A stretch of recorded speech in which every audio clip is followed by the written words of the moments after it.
are certainly the cleanest steps on Madison Avenue. That's how Mr. Day wants them kept.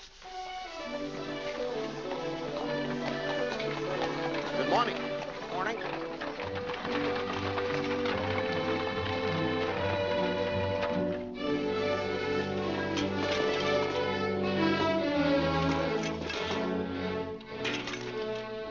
You're new here, aren't you? Just this morning. This is the way Mr. Day gets his milk. Get up.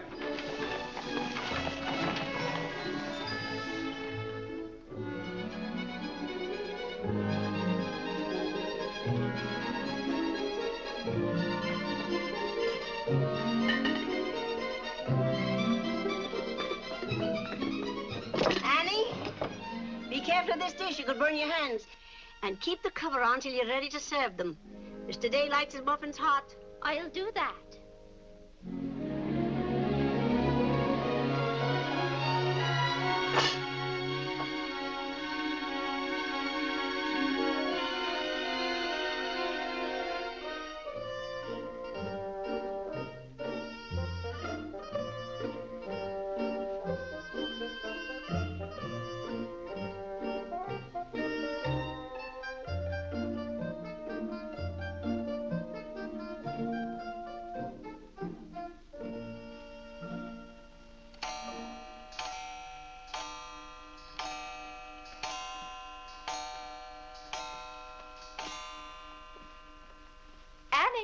Is the table set for breakfast? Yes, ma'am.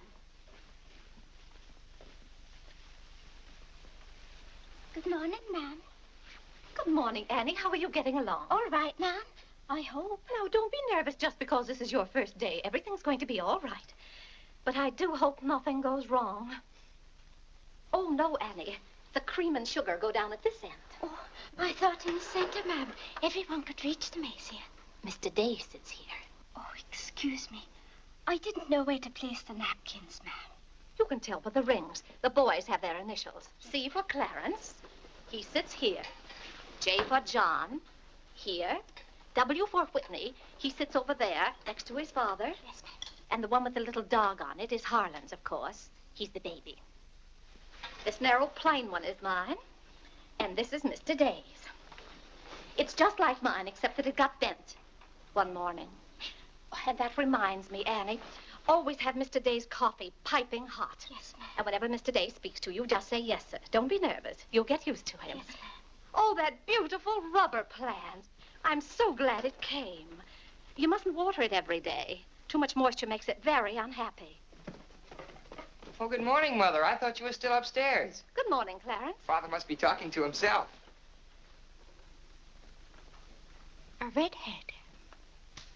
Did you sleep well, Mother? Yes, thank you, dear. Golly, I'm hungry. Oh, and Annie, we always start with fruit in the morning, except the two younger boys who have their porridge and milk. Jiminy, another wreck on the New Haven. That always disturbs the stock market. Father won't like that. I do wish the New Haven would stop having wrecks if they knew how it upsets your father. My soul and body, Clarence, what's happened to your coat? Oh, it ripped open again. Margaret mended it for me, but it won't stay mended. Oh, dear. Well, I'll just have to speak to your father about a new suit of clothes. Clarence, why did you take my H2S so far out of our clothes closet? I've told you 100 times that closet's not to make experiments in. Two. Good morning, Mother. John, have you been making those chemical smells again? No, Mother. I'm making an electric battery. It'll ring a bell and everything. You know your father doesn't like electricity. But, Mother, everything's going to be electricity. Not in this house. Oh, God! What's the matter, Claire? What's wrong? Where's my necktie? Which necktie? The one I gave you yesterday.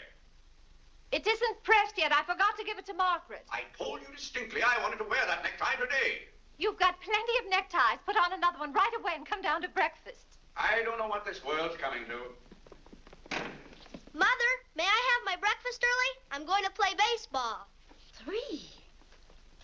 Whitney, before you leave the house, you have to study your catechism. But, Mother, they're going to let me pitch today. Good morning. Who won? The Giants, 7-3. Buck Ewing hit a home run. Let me see. Boys, don't wrinkle the paper before your father sees it. Mother, could you ask me my catechism now? I think I know it. Well, let's see. What is your name? Whitney Benjamin. Who gave you your... Come and help me down, Mother. There are steps to come down, Mom. Good morning, darling. Good morning, Mother. How's your finger? It itches. Good, that's a sign it's getting better. Come along. Oh. Let's see, what was I doing? Oh, yes, the catechism. Who gave you your name? My sponsors at baptism, wherein I was made a member of Christ, the child of God, and an inheritor of the kingdom of heaven. Mother, if I hadn't been baptized, wouldn't I have any name? Not in the sight of the church. What did your sponsors then for you? They did promise and vow 3 things in my name. First, that I should renounce the devil and all his works, the pomps and vanity of this wicked world, and all the sinful lusts of the flesh. And secondly, that I believe all the articles of the Christian faith. And thirdly, that I should keep God's holy will and commandments and walk in the same all the days of my... Good morning, boys. Good morning. Good morning, Morning, Father. Father. Morning, Vinny. Have a good night? Yes, thank you, Claire. Good. Sit down, boys. What's that thing doing in here? Claire, that's our new rubber plant. Place for rubber plants is on the equator. Take that object out, Catherine. You're not Catherine? No, sir. Good. Never liked Catherine anyway. Thank you, Clarence. Put it somewhere else, Annie, but not too near a window. Sit down, Harlan. Thank you, dear.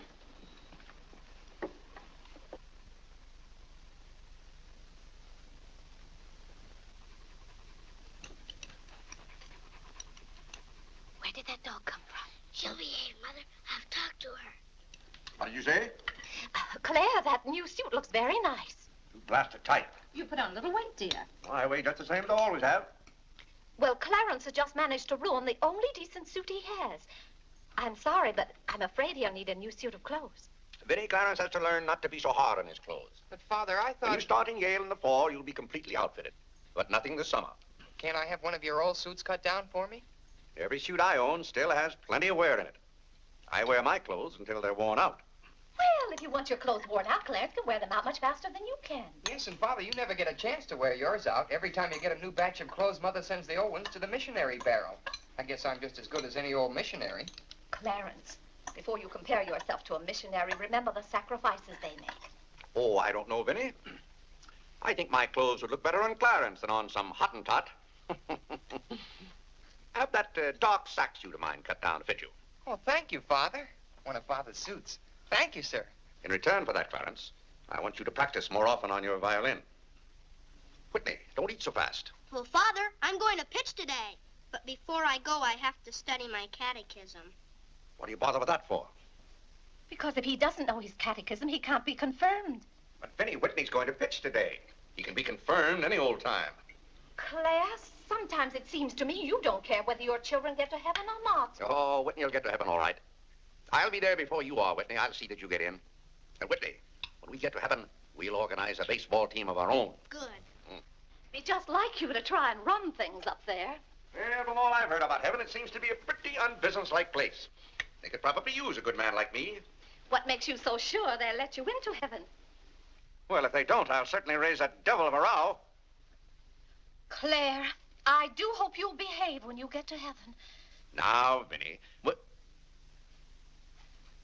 Vinny, how many times have I asked you not to engage a maid who doesn't know how to serve properly? Claire, can't you see she's new and doing her best? How can I serve myself when she's holding that platter over my head? Hold it lower, Annie. Yes, ma'am. What became of the one we had yesterday? I don't know why you can't keep a maid. Oh, you don't. Why on earth can't you run your house the way I run my office? All I want is service. What the devil's that noise? It's Annie. Annie? Who's Annie? The maid. I'll take it, Annie. Claire, aren't you ashamed of yourself? What have I done now? You made her cry speaking to her the way you did. I never said a word to her. I was addressing myself to you. I do wish you'd be more careful. It's hard enough to keep a maid, and the uniforms just fit this one.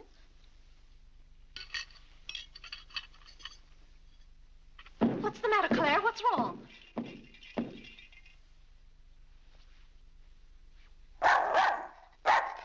What in the name of... Where did you come from? Who do you belong to? She's mine, Father. Her name is Princess. Looks more like a prince to me. What's wanted? Margaret, this bacon's good. Oh, Well, it's good. yes, sir. Harlan, how's that finger? Come here, let me see it. Yes, Father.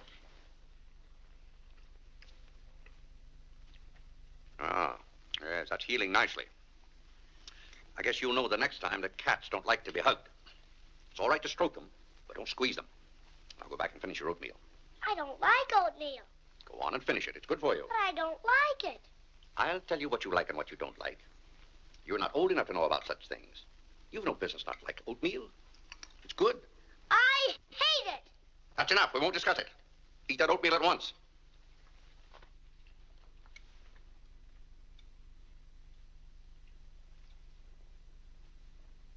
Ah.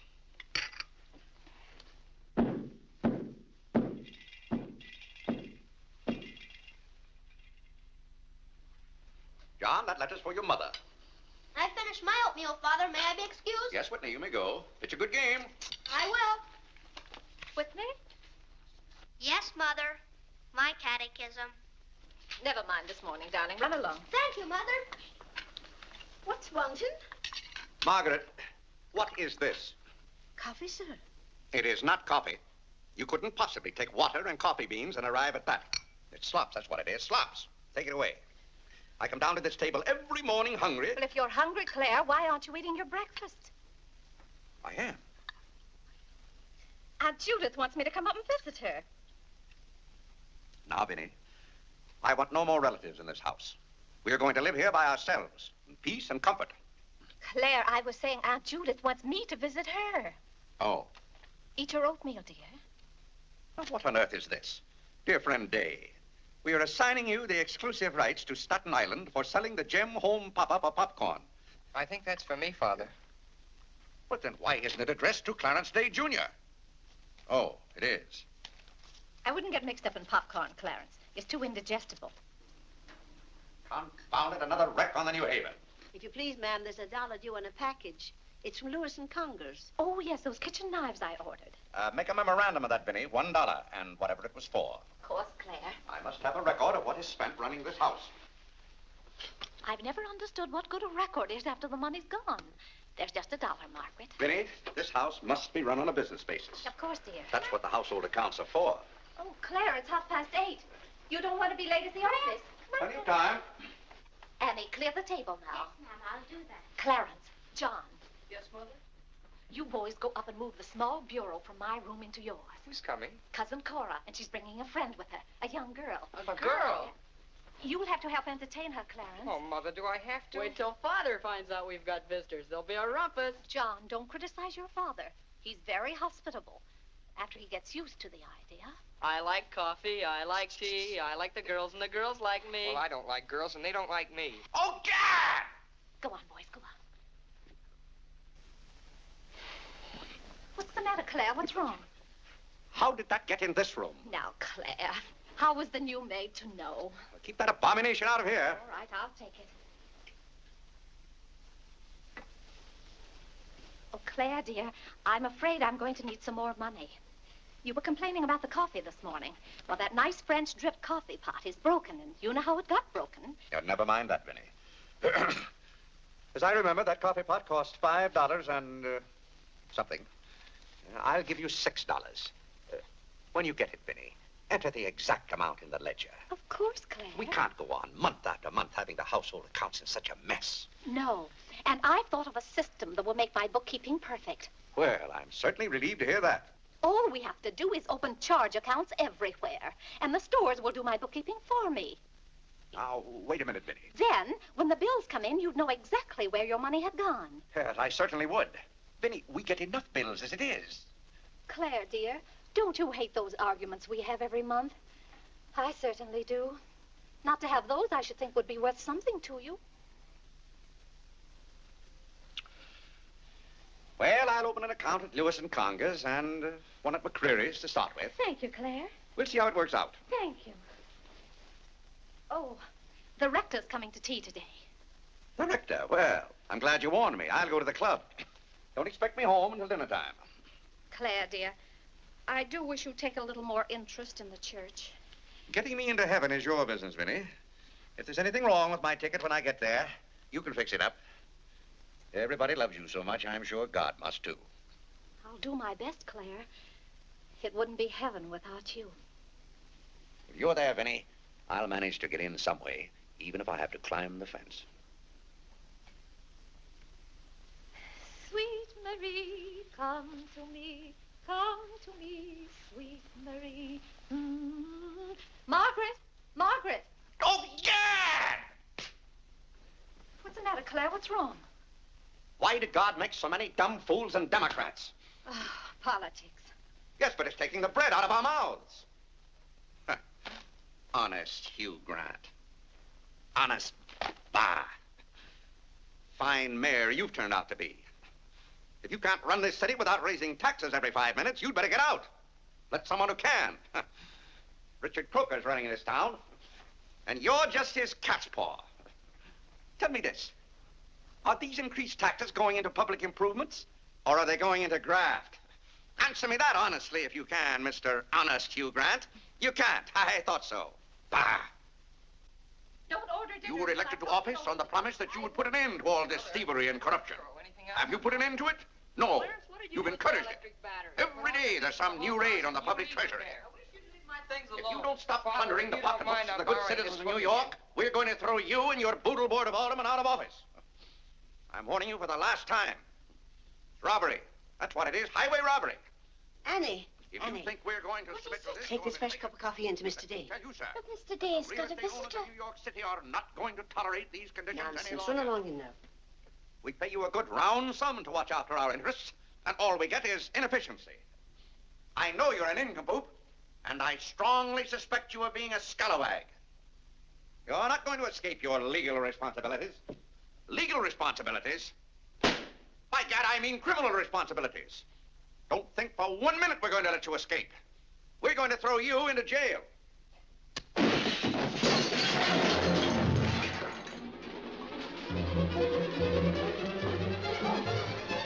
Annie, are you hurt? He can't throw me into jail. Vinny? Vinny, why can't I have quiet here in the morning? Claire, what happened? It sounded to me as though that maid dropped a whole tray of dishes. Yes, but what did you say to her? Say to her, I haven't seen her since breakfast. I better get to the office. Oh, yes, Claire, you don't want to be late. I'll be home in plenty of time for dinner. Why don't we have chicken fricassee tonight? Well, Claire, chicken's gone up. It's 8 cents a pound.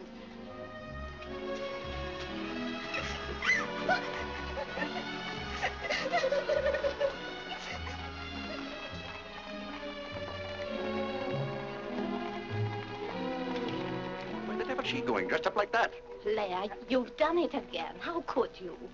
Could I what? Can't you see she's leaving? Dear, I've no time to engage a new maid. We'll have to have dinner out. Dinner out? Nonsense. I'll engage a new maid myself. Claire, you can't. She has to fit the uniforms. I'll have one here in an hour. Goodbye, dear. Bye, Claire. Good morning, Mr. Day. On your way to the office? Yes, Clarence. Good morning. Mrs. Day? Morning, Mr. Day. Jim?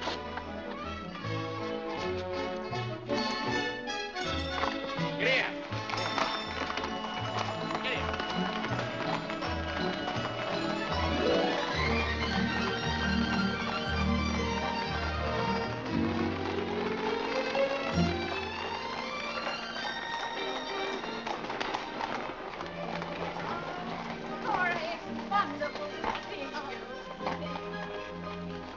Billy, I declare you're getting younger and prettier every year. Oh, this is Mary Skinner. Aunt Skinner's daughter. My goodness, I never would have known you. Just leave your things out here and come right on in. I've heard my father talk so much about you, Mrs. Day. Did he tell you how he used to dip my pigtails in the inkwell at school? What's the news in Pleasantville, Cora? Oh, Vinny, I have so much to tell you. We wrote you that Aunt Carrie broke her hip. Yes. That was the night that Robert Ingersoll lectured. Of course, she couldn't get there, but it was a good thing for Mr. Ingersoll she didn't. How do you do, Cousin Cora? Oh, Clarence, my. Oh, no, Cora, this is John. John, why, how you've grown. You'll be a man before your mother. John, this is Mary Skinner. How do you do? How do you do? Vinny, everybody in Pleasantville sends their love. Grandpa Ebbets, Cousin Edith, Aunt Hattie, the Taylors, just everybody. Cora, how did. is Grandpa Ebbets? Oh, he hasn't been at all well. You know he only has one kidney, and that's floating. How do you do, Cousin Cora? I'm glad to see you. This can't be Clarence. Yes, it is. My. My goodness, every time I see you boys, you've grown another foot. Let's see, you're going to St. Paul's now, aren't you? St. Paul's? I was through with St. Paul's long ago. I'm starting in Yale this fall. Yale? Oh, Mary, this is Clarence, Mary Skinner. How do you do? Oh, this is Mary's first trip to New York. Yes, it is. It's her first trip. We'll have to show Mary around. Oh, I tell you, I'll ask Mr. Day to take us all to Delmonico's for dinner tonight. Delmonico's? Think of that, Mary, Delmonico's. And Cousin Clara's such a wonderful host. Well, I know you girls want to freshen up, so come upstairs. Clarence, get their bags. I've given you girls Clarence's room, but he didn't know about it until Now, this Vinny, morning. I don't want you to He hasn't give us moved a his thought. things Don't out you yet. bother about us But for that doesn't 1 make any minute. John, get their old bags. We just take care of ourselves.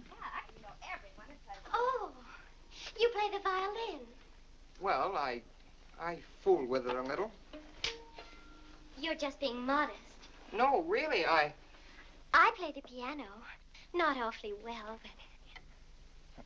Now, you're being modest. Do you ever play duets? Well, I haven't up to now. Neither have I. Up to now.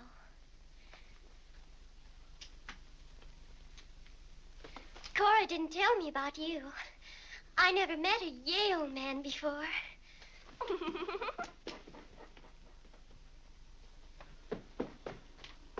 What's happened to you? Nothing. I feel fine.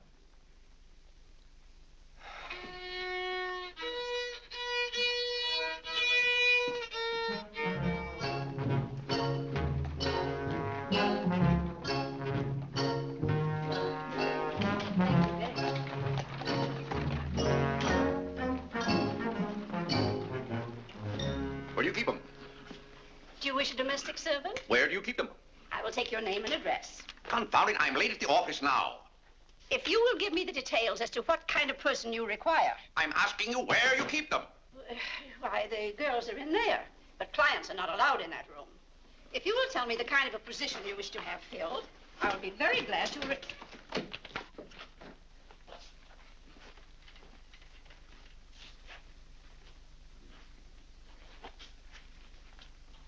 You stand up, please.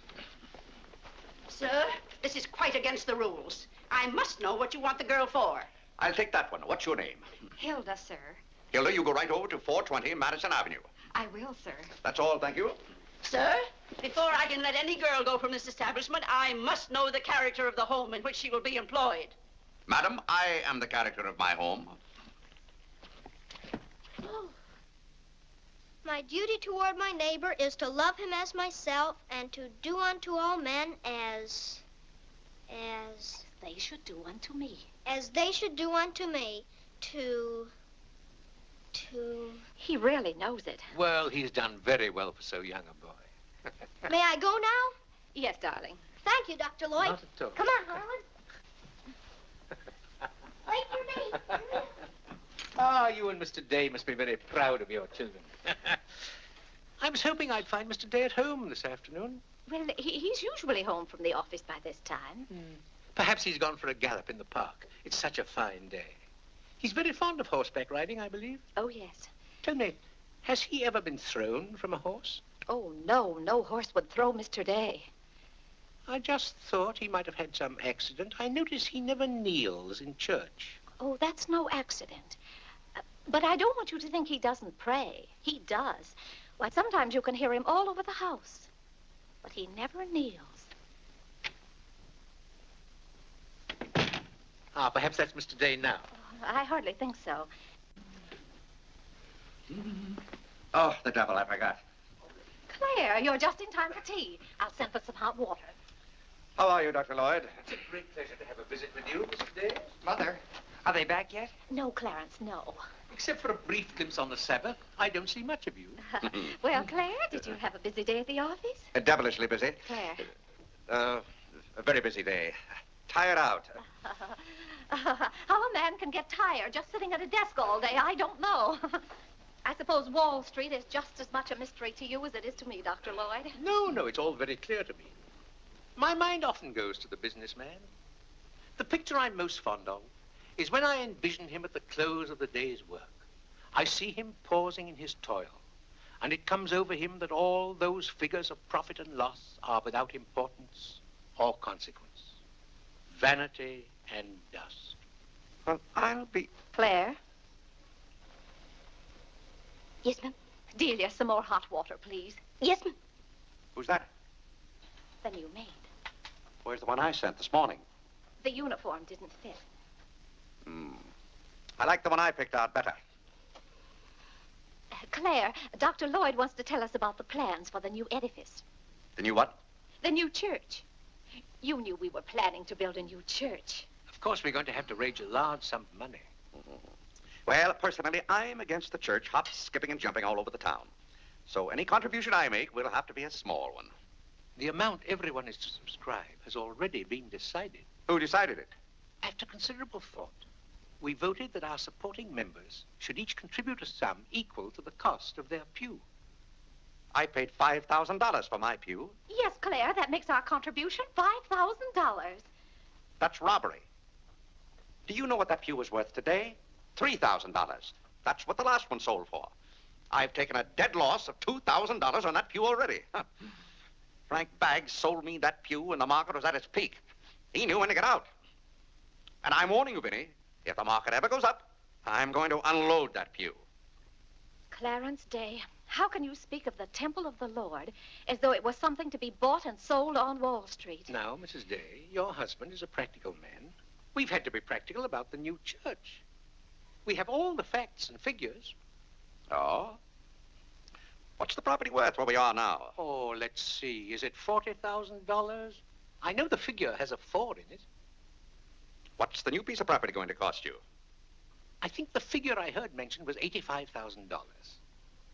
Or was it $185,000? Dr. Lloyd, you preach that someday we'll all have to answer to God. We shall indeed. Well, I hope God doesn't ask you any questions with figures in them. Mrs. Day is in the living room. Thank you. It's Cousin Cora. She's passing through town. Oh. Well. Oh, hello. Hello. Hello. Thank you for helping me. Come, Mary. Oh, Vinny, what a day. We've been in every shop in town. Why, Cousin Claire. Cora! My. You're as welcome as the flowers in May. This is Mary Skinner, Mr. Day. How do you do? I've been telling Mary all about you. She's been dying to meet you. Well. Dr. Lloyd, I want you to meet my favorite cousin, Miss Cartwright. How do you do? And this is Mary Skinner. Miss Skinner, Dr. Lloyd. How do you do? How do you do? This seems to be a family reunion. I'll just run along. Goodbye, Dr. Lloyd. Goodbye, Miss Cartwright. Goodbye. Goodbye. Oh, Clarence, you haven't said how do you do to Dr. Lloyd. Goodbye, Dr. Lloyd. Goodbye, everybody. I'll go to the door with you, Dr. Thank Lloyd. you, and thank you so much for the tea. Those muffins were delicious. And Who did you say this pretty little girl is? She said Skinner's daughter. This is Mary's first trip to New York. Oh, sit down, sit down. Have some tea. We had tea downtown. Oh, never mind then. Delia. Delia, sit down, sit down. Even if you have had tea, you can stay and visit for a while. As a matter of fact, why don't you both stay to dinner? That's all arranged, Claire. Cora and Mary are going to have dinner with us. Fine, fine. Of course, you just have to take potluck. Well, I'd hardly call it pot. Claire, did you know the girls are going to visit Aunt Judith in Springfield for a whole month? Fine. Now, how long are you going to be in New York, Cora? All week. Splendid. We'd hope to see something of you. Well, you certainly will. Cora, did you find anything you wanted in the shop? Oh, I can't wait to show you. Oh, but I'm afraid some of these packages can't be opened in front of Cousin Claire. Shall I leave the room?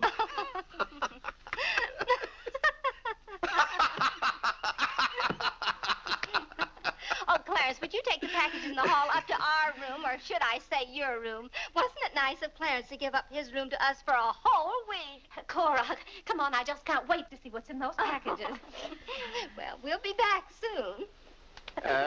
Vinny, I wish to speak to you before you go upstairs. I'll be down in just a minute, Claire. I wish to speak to you now.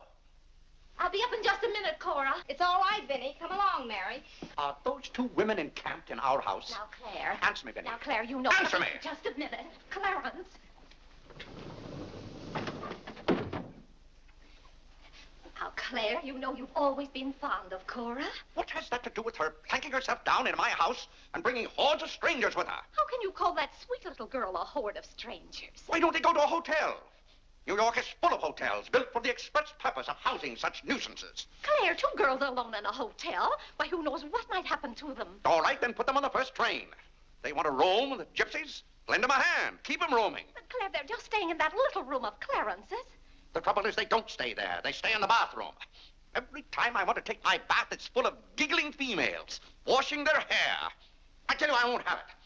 Send them to a hotel. I'll pay the bill gladly, but get them out of here. Father, I'm afraid they can hear you upstairs. Then keep those doors closed.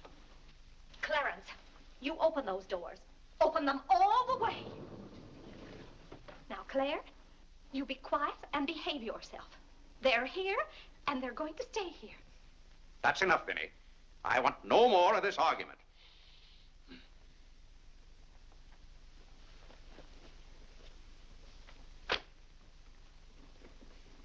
Oh, what I don't understand is why this swarm of locusts always descends on us without any warning. Oh, thunder.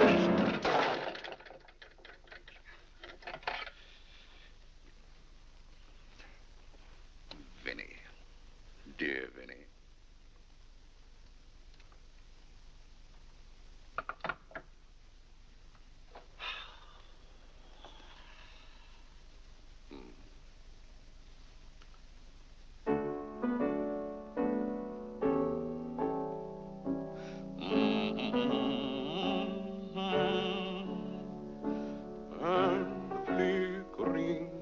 Shadows softly come and go.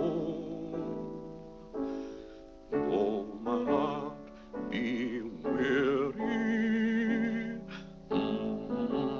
Father, may I go along with the rest of you to Delmonico's?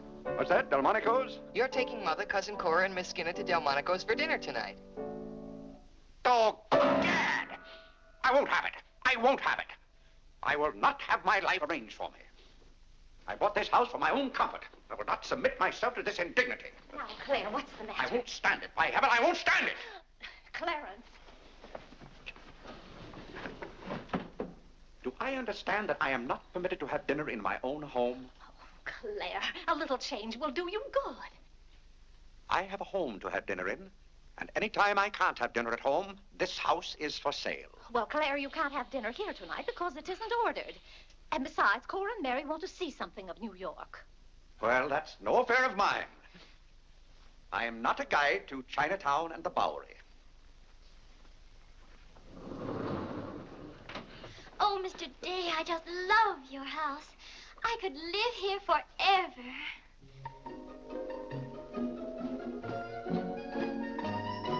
Cora's waiting for you, Mrs. Day. Oh, yes, I'll run right up.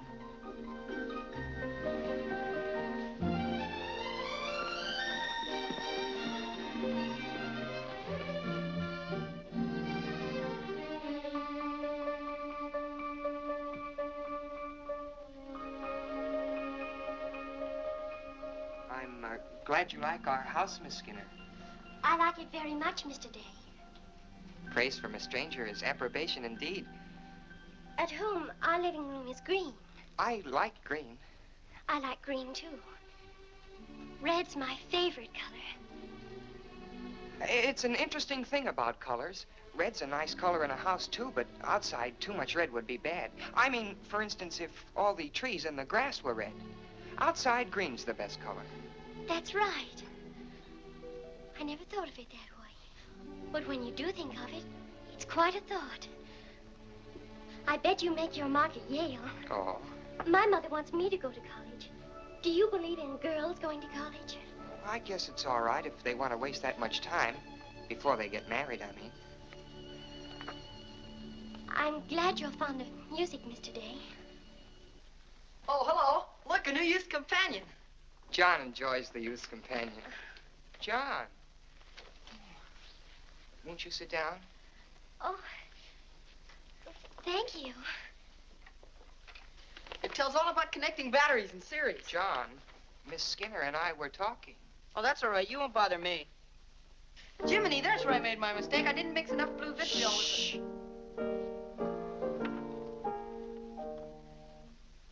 Oh, don't stop. Can you play that? I'm afraid not. Can you play Sweet Genevieve? That's my favorite. Not without my music. Hymns are nice, don't you think?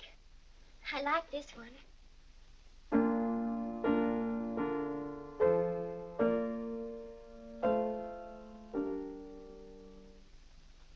That's funny. The words are the same, but it's the wrong tune. Oh, it can't be the wrong tune. We sing it exactly that way in church. We don't sing it that way in the Methodist church. You see, we're Methodists. Oh, that's too bad. Oh, I don't mean it's too bad that you're a Methodist. Anybody's got a right to be anything they want, but what I mean is, we're Episcopalians. Yes, I know. Anyway, the words are the same. Shall we begin?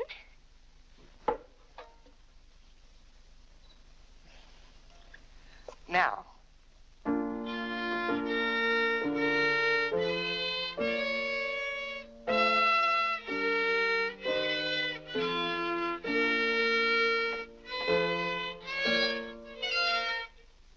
Oh, dear.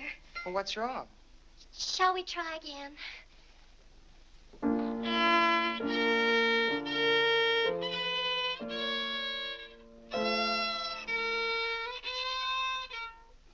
It must be my fault. Oh, no, it's my fault. No, you're the Episcopalian.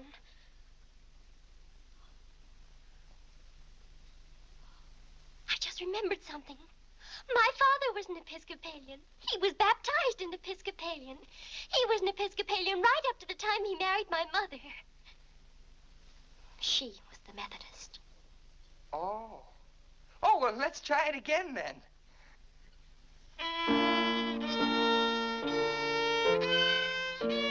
Well, Clarence, if you're going to Delmonico's with us, you'd better get dressed. Am I going to? Jiminy. Thank you, Father. Be ready in just a minute, Mother. Minnie, that young lady looks about the same age you were when I came out to Pleasantville to rescue you. Rescue me? You came out there to talk me into marrying you. It worked out just the same. Ah.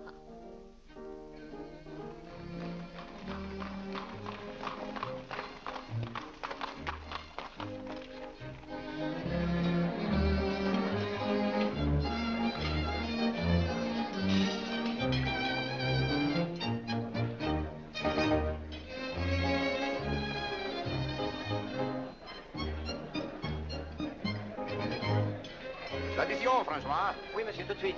Louis, l'addition pour monsieur Day. Oui, monsieur. Alors, vite, vite, tout de suite. Alors, vite, vite, tout de suite. Cette sauce diable était délicieuse. Merci, monsieur. Je suis content que monsieur soit satisfait. Merci, monsieur. Bon. France. Oui. No cooking like the French. Claire, it was so nice of you to invite Cora and Mary here their first night. It's been a pleasure. Mr. Day, have you always been an Episcopalian? I've always gone to the Episcopal Church, yes. But you weren't baptized a Methodist or anything, were you? You were baptized an Episcopalian? Come to think of it, I don't believe I was ever baptized at all. Claire, that's not very funny, joking about a subject like that. I'm not joking. I remember now, I never was baptized. Claire, that's ridiculous. Everybody's baptized. What? I'm not. No one would keep a little baby from being baptized. You know father or mother, free thinkers, both of them. They felt their children should decide those things for themselves. But Claire... I remember when I was 10 or 12 years old, Mother said I ought to give some thought to it, but I never got around to having it done to me. Claire, do you know what you're saying? Yes, I'm saying I've never been baptized. Then something's got to be done about it right away. Now, Freddie, don't get excited over nothing. Why haven't you ever told me? Well, what difference does it make? I've never heard of anyone who wasn't baptized. Even the savages in darkest Africa.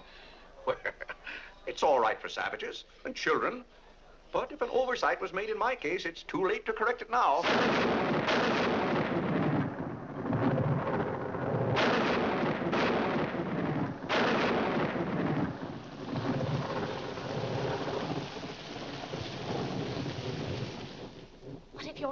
baptized, you're not a Christian. Why, confound it, of course I'm a Christian. A mighty good Christian, too. A lot better Christian than those psalm singers in church. But you can't be if you won't be baptized. I won't be baptized, and I will be a Christian. I'll be a Christian in my own way. Claire, don't you want to meet us all in heaven? Of course, and I'm going to. But you can't go to heaven if you're not baptized. Ah, that's a lot of falderall. Clarence Day, don't you blaspheme like that. You're coming to church with me before you go to the office in the morning and be baptized then and there. Vinny, don't be ridiculous.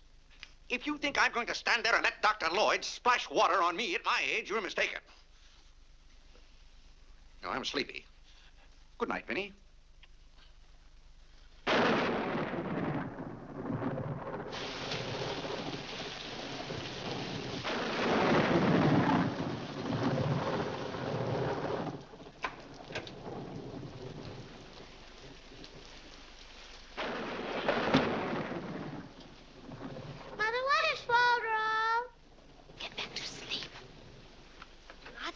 Yes, Whitney. If Father hasn't been baptized, he hasn't any name. In the sight of the church, he hasn't any name. That's right. Maybe we're not even married.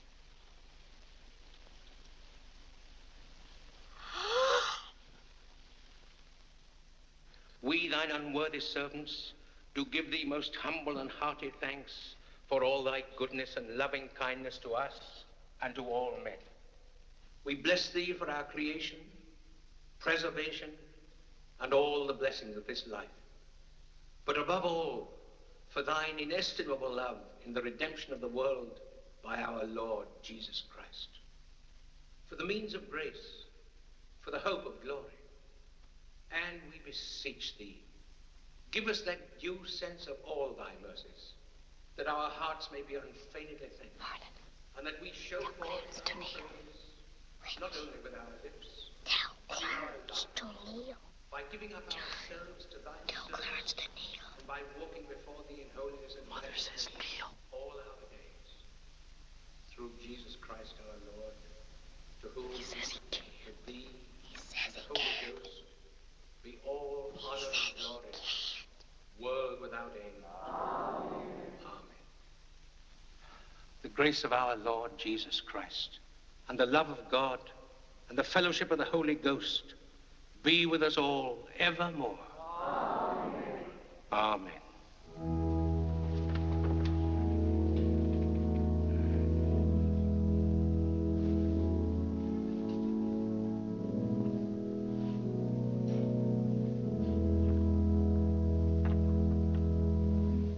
And so, my friends, what comfort and security it gives us when we have reached the age of understanding to know that the rite of baptism has not been neglected in our infancy or youth. Can you imagine any man who has reached maturity with the knowledge that he had never been baptized, failing to hasten to the holy font that his soul might be saved? As it says in the baptismal office, except a man be born of water and of the Spirit, he cannot enter into the kingdom of God.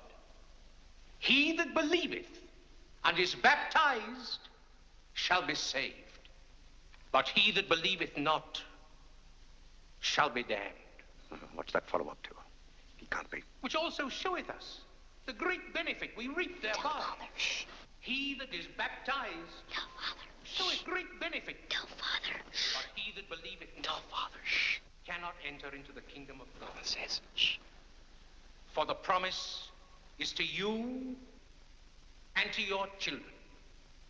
Doubt ye not, therefore, but earnestly believe.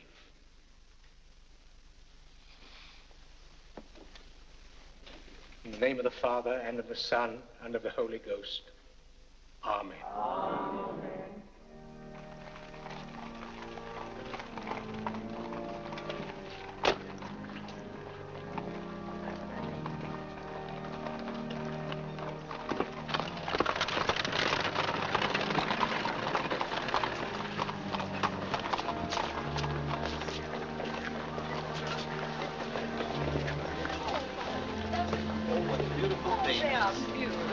Morning. This is William Tyler Wickersham. And this is Wilhelmina Eugenia Wickersham. What a lovely day for them to be baptized. The happiest day of my life. Sure it is. Lovely set. Thank you, my dear.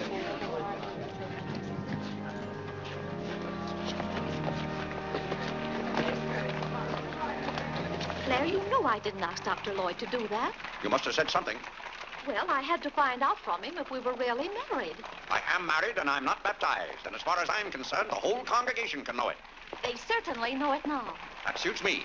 I don't go to church to be preached at as though I were some lost sheep. Claire, you don't seem to understand what the church is for. Minnie, if there's one place the church should leave alone, it's a man's soul.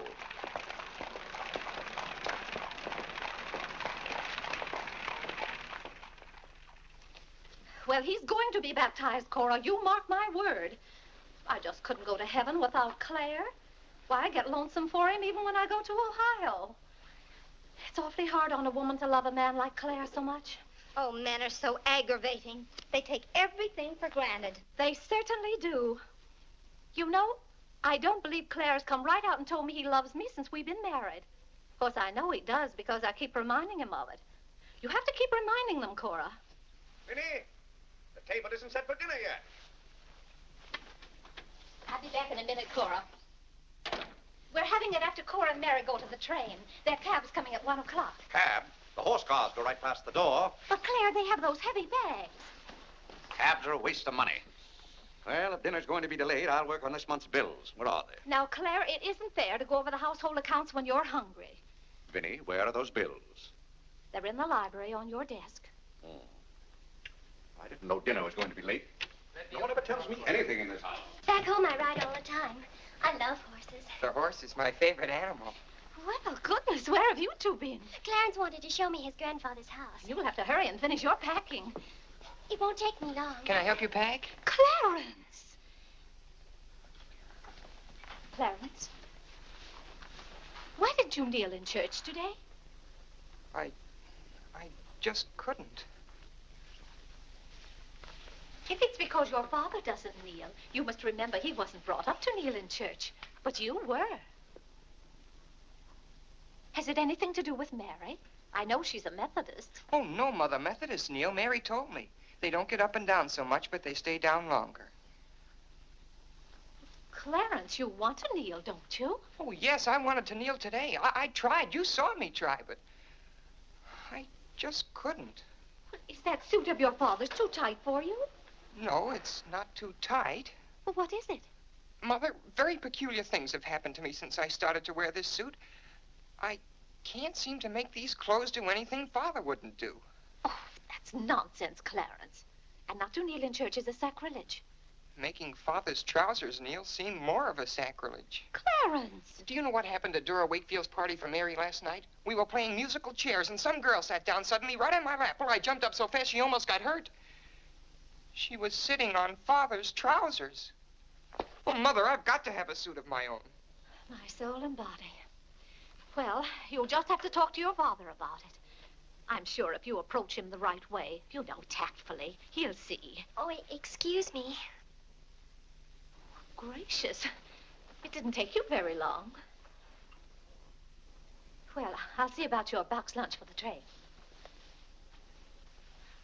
Remember, it's Sunday.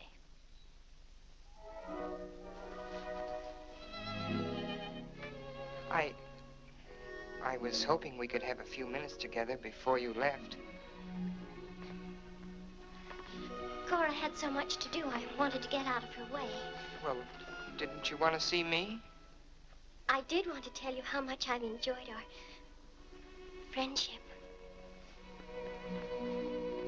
Oh, hello. Mother told us to sit in the living room till dinner's ready. Not on the best sofa. Hello. Hello. Have you ever been out on our porch? Oh, yes. Well, let me show it to you. It's awfully hard to grow up in a family with children. My, I've never known a week to pass so quickly.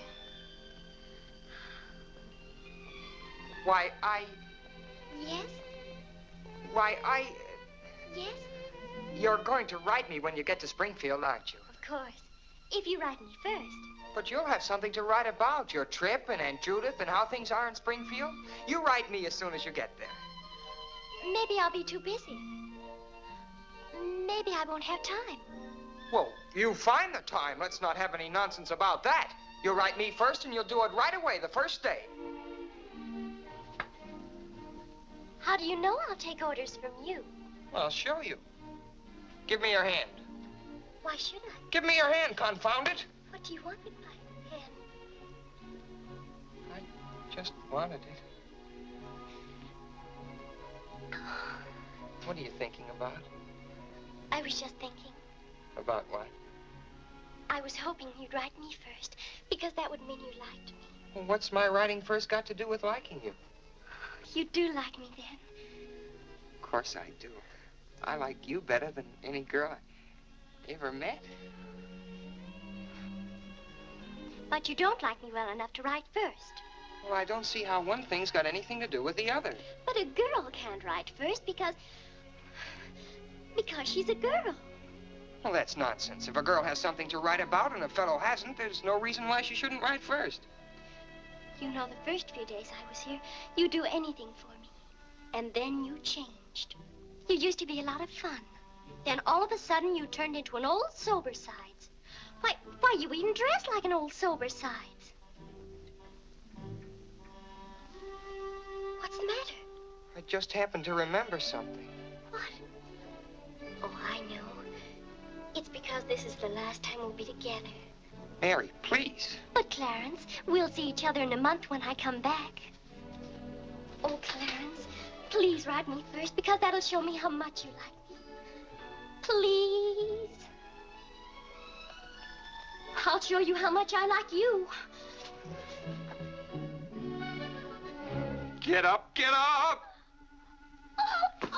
Oh, Mary, don't do that. Please don't do that. Now you'll think I'm just a bold and forward girl. Oh, no, it's not that. Was it because it's Sunday? No, it'd be the same any day. Oh! You just didn't want me sitting on your lap. Oh, it was nice of you to do it. It was nice of me, so you told me to get up. You just couldn't bear to have me sit there. Oh, well, you needn't write me first. You needn't write me any letters at all, because I'll tear them up without opening them. I never want to see you again. Oh, Mary, listen to me. Mary, please. Oh, Mary.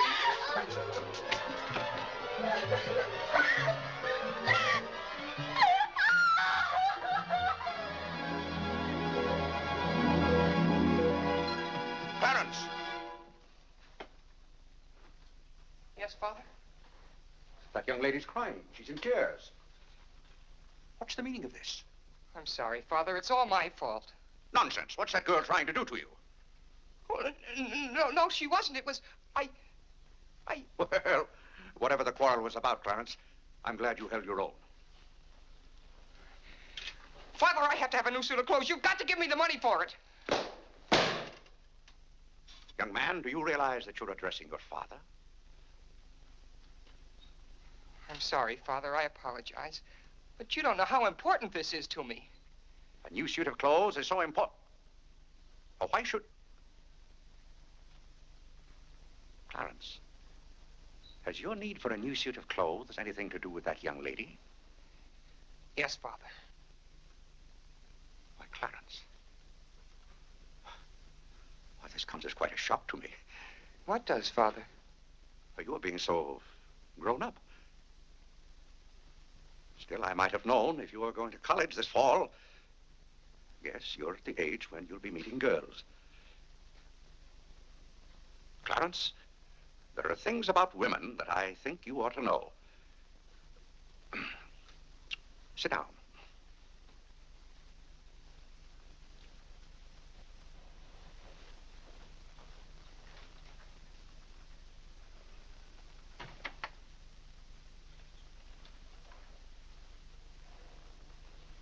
Yes, I think it's better for you to hear this from me than to have to learn it for yourself. Clarence, women aren't the angels that you think they are. Well, now, first let me explain this to you.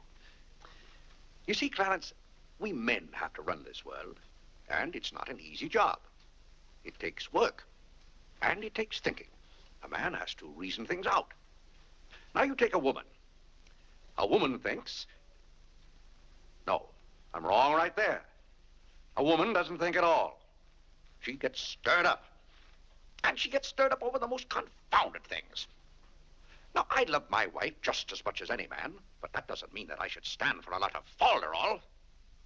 By gad, I won't stand for it. Stand for what, Father? That's the one thing I shall not submit myself to. Clarence, if a man thinks a certain thing is wrong, he shouldn't do it. If he thinks it's right, he should do it. Now, that has nothing to do with whether he loves his wife or not. Who says it has, Father? They do. Who, sir? Women. They get stirred up. And then they try to get you stirred up, too. But don't you let them do it, Clarence. Don't you let them do it. Now, if you can keep reason and logic in the argument, well, a man can hold his own, of course. But if they can switch you, pretty soon the argument's about whether you love them or not. I swear I don't know how they do it. But don't you let them, Clarence. Don't you let them. I see what you mean so far, Father. If you don't watch yourself, love can make you do a lot of things you don't want to do. Exactly. But if you do watch out and know just how to handle women, then you'll be all right. All a man has to do is be firm. You know how sometimes I have to be firm with your mother. Yes, but Father, what can you do when they cry?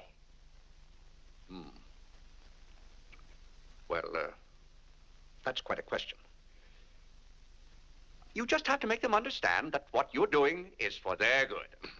I see. Now, Clarence, you know all about women.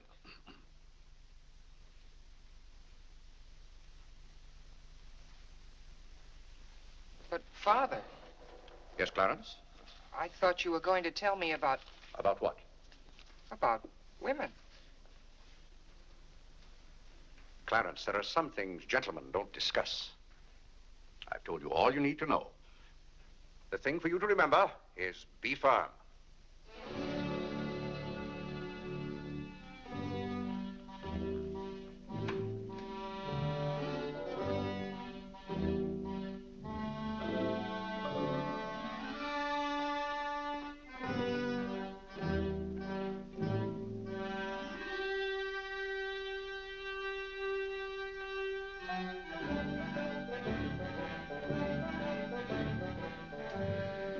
Mary, when you get to Springfield, the very first thing you...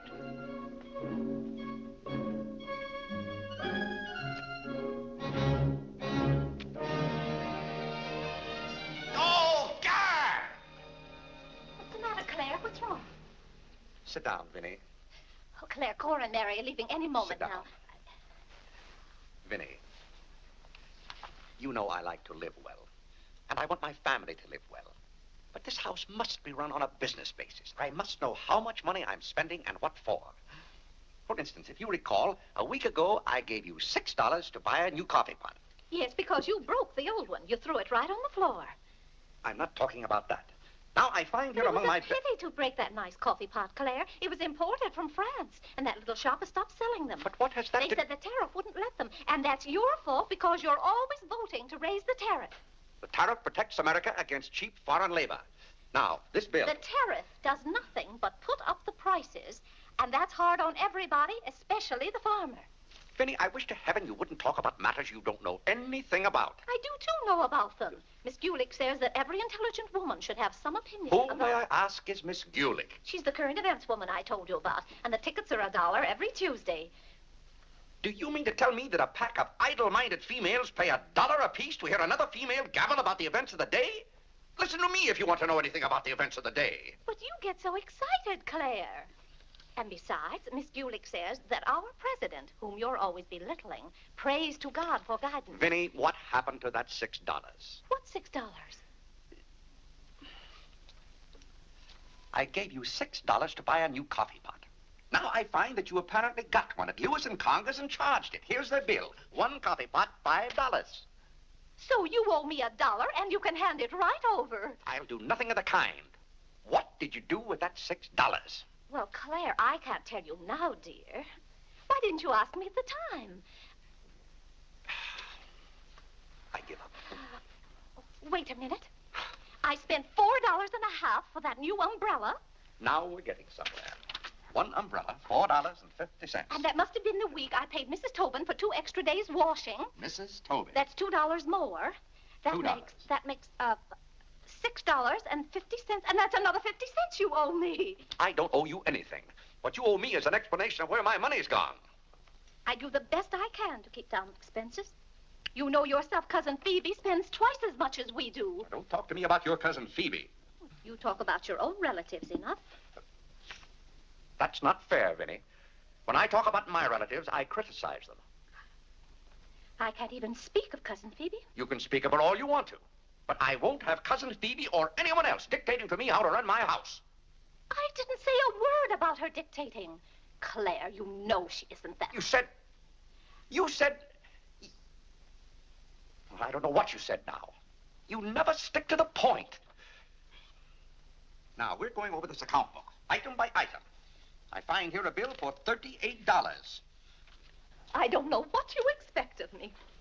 I tire myself out chasing up and down those stairs all day long, trying to look after your comfort, to bring up our children.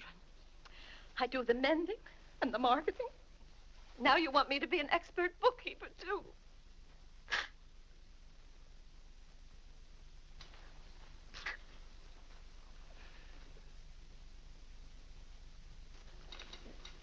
Vinny, I want to be reasonable, but can't you understand? I'm doing all this for your own good. Oh. Well, I suppose I'll have to go ahead just paying the bills and hoping I've got enough money in the bank to meet them. But it's all very discouraging. I'll try to do better, Claire. Well, that's all I'm asking. Well, I'll make out the checks and sign them. But maybe I haven't any right to sign those checks since in the sight of the Lord I haven't any name. That's right. Claire, to make those checks good, you'll have to be baptized right away. Vinny, the bank doesn't care whether I've been baptized or not. Well, I care. And no matter what Dr. Lloyd said, I'm not sure we're really married. Vinny, we have 4 children. If we're not married now, we never will be. Claire, Dr. Lloyd said this morning. Well, that's all, Vinny. Hadn't you better go tell Whitney to watch for the cab? Not before you give me that $1.50. What $1.50? The $1.50 you owe me. I don't owe you any $1.50. I gave you money to buy a coffee pot for me, and somehow it turned into an umbrella for you. Why, Clarence Day, what kind of man are you? Quibbling about a $1.50 when your immortal soul is in danger. And what's more, All right. All right.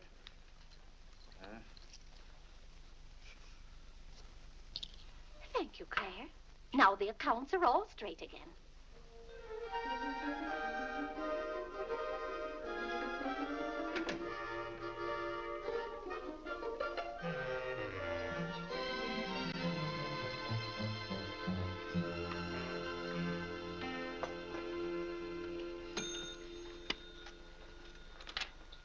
What were you doing down there? I'm setting up this new burglar alarm. I invented it myself. Have you got any money you can lend me? No, you owe me 30 cents now. Well, I'll give you my stamp collection and my piece of John Wilkes Booth's finger. How much? Enough to get a new suit of clothes? If you can wait a month till I hear from the patent office in Washington, I may be rich. Well, I can't wait that long. Maybe I could get it sooner. I'm going to look into something else tomorrow. Wanted, an energetic young man to sell household necessity. Liberal commission. Apply 312. But John, let me have this job. Why should I give you my job? They're hard to get. But I've got to get a new suit of clothes. Maybe I could get the job for both of us. I'll ask the man.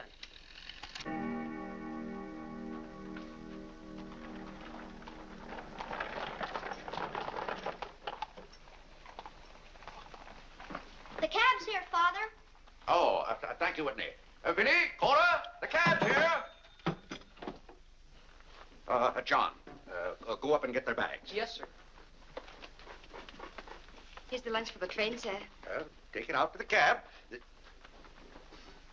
Who's that one? It's Ellen. Delia left yesterday. I don't know where your mother finds them. Now, Vinny, don't you let Clara worry about us. We have plenty of time. Take the bags right on out, John. Yes, sir. Well, goodbye, Clarence. It was so nice to see you Goodbye, again. Cousin Cora. Goodbye, Whitney. Now, you be a good boy. Goodbye, Cousin Cora. Goodbye, Harlan. Goodbye. Keep out of mischief. Come along, everybody. Don't keep the cab waiting. Cabs cost money. If there's one thing Mr. Day can't stand, it's to keep a cab waiting. If there's any waiting to do, there's a waiting room at the Grand Central Depot just for that. Mary, aren't you even going to shake hands with me? I don't think I'd better. You may remember that when I get too close to you, you feel contaminated. Mary, you're going to write to me, aren't you? Are you going to write first? No, Mary. There are times when a man must be firm. Mary, Mother says you better hurry out before Father starts yelling. It's Sunday. Goodbye, John. I'm very happy to have made your acquaintance. Thank you. May I help you? No, thank you. Take care of yourself. Goodbye, Mr. Day. Goodbye, Mary. Goodbye, Mrs. Day. I've had a wonderful Goodbye, time. Mary. Bye-bye. Goodbye. Goodbye, Cousin Claire. Goodbye, Cora. Goodbye, Cora.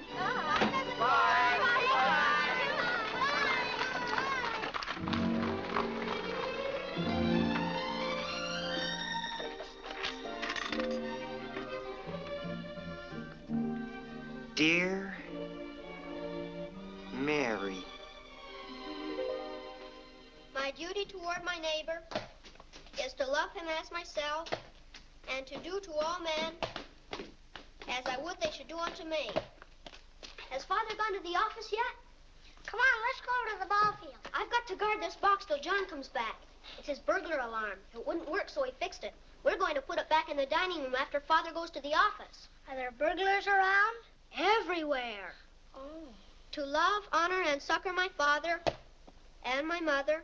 Why do you have to learn that? Because if I don't, I'll go to hell. Father's going to hell. He is not. Yes, he is, because he isn't baptized. He'll go to hell and burn for 1,000 years. He won't. He won't. He'll be in a lake of fire and brimstone, and 1,000 devils with pitchforks will be poking at him. No, Mother, don't let me. Father will hear you. No, I don't. Oh, come on, you faithful. Triumphant. Oh, come on, What's that noise? Just singing, Father. You boys be quiet. You know your mother isn't feeling well. Yes, Father.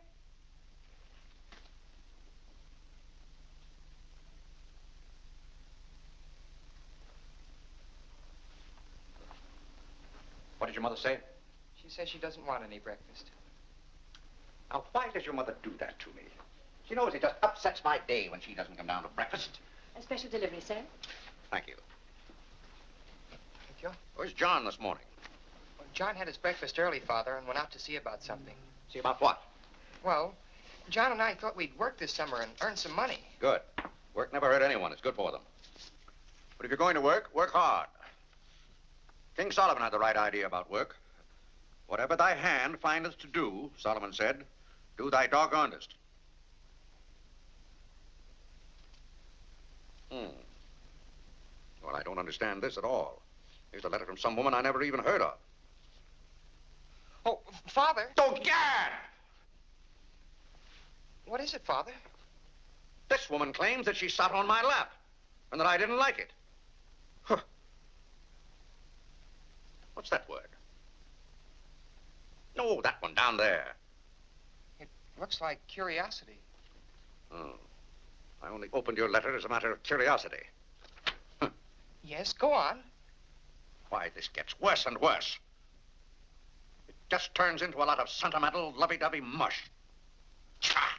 If this is someone's idea of a practical joke. What's the matter, Claire? What's wrong? Nothing wrong. Just a fool letter. How are you feeling, Vinny? I thought you needed me. If you don't, I'll go back to bed. Oh, no. Come sit down and get some food in you. Do you good. Build up your strength. Yeah, here, sit down. Here, what's this one's name? Nora. Nora, get Mrs. Day some bacon and eggs. No, Nora. No, bring me a cup of tea up to my room. Yes, ma'am. Oh, Vinny, it's just weak to give in to an ailment. I notice when you have a headache, you yell and groan and swear enough. Well, that's to prove to the headache that I'm stronger than it is. I think I've caught some kind of germ. Some of my friends have had to send for the doctor.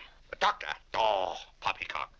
But Claire, dear, when people are ill, you have to do something. Certainly I have to do something. Cheer them up. That's the way to cure them. How would you go about cheering them up? I'd tell them, bah.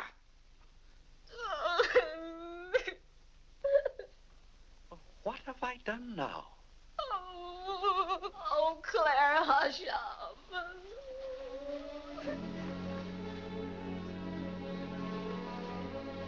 Hey, I didn't mean to upset you.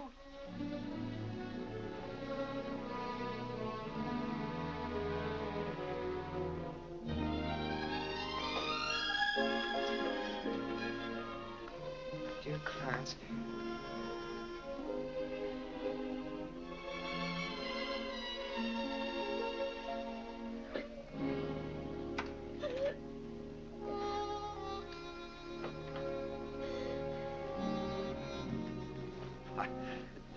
I was just trying to help you. You know, when you take your bed, I have a confounded lonely time around here.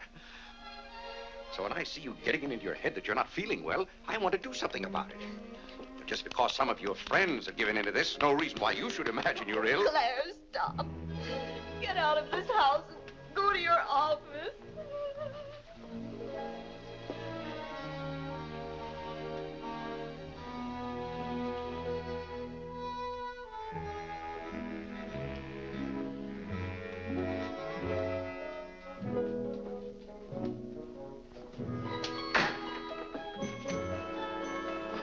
Did you get the job? Yes, for both of us. Look, I've got it with me.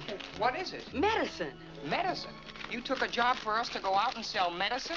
But it's wonderful medicine. Look what it cures.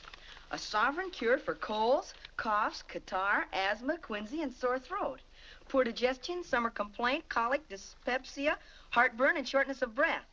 Lumbago, rheumatism, heart disease, giddiness, and women's complaints. Nervous prostration, St. Vitus dance, jaundice, la grippe, proud flesh, pink eye, seasickness, and pimples. It's made from a secret formula known only to Dr. Bartlett. We get 25 cents commission on every bottle we sell, and he's giving us the territory of all Manhattan Island. Well, lots of fathers and mothers' friends have some of those diseases. Let's start out by calling on them. Yes. Oh, what if they ask us if we use it at our house? Oh, yes, it would be better if we could say we did. Excuse me? Oh, is that the tea for Mrs. Day? Yes. Well, I'll take it up to her. Oh, thank you. Right away now, while it's hot. What's the matter with Mother? I don't know. She was just complaining. Say, it says here it's good for women's complaints. Here.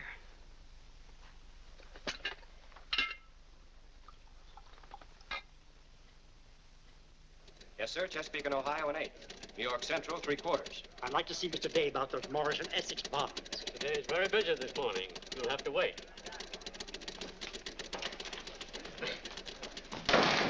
Where's Father? Well, Master Whitney, have you come to pay us a visit? Where's Father? He's busy in his office with a customer.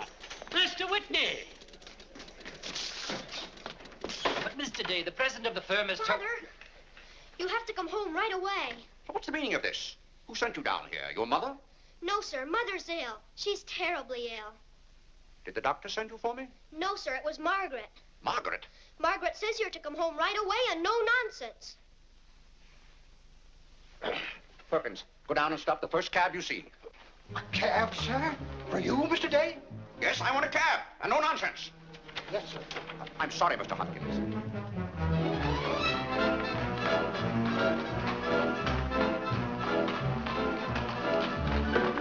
Confound you, can't you go any faster? All right. Get up. Get up there, do you hear me? Get up!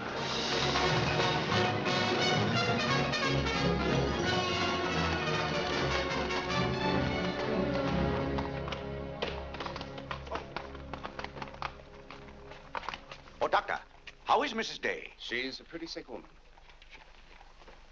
Oh, what's wrong with her? Well, do you know or don't you? What did Mrs. Day have for breakfast this morning? Not a thing. I tried to get her to eat something, and she wouldn't. I can't understand it. Understand what? These violent attacks of nausea. It's almost as though she were poisoned. Poisoned?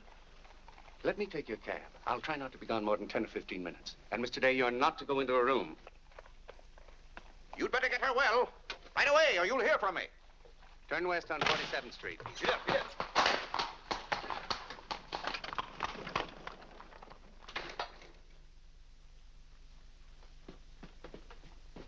How is Mother? I don't know. Well, she better be good and sick, or Father may be mad at me for getting him up here, especially in a cab. Has your father come? Yes, just now. Where are you going, Margaret? I have to go for the minister.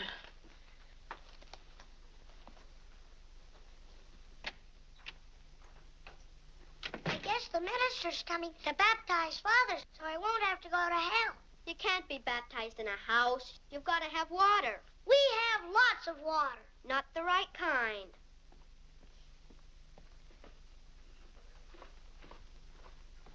Is Mother better, Father? How can I tell? She wouldn't let me in the room with her. These confounded doctors never know what's the matter with anybody.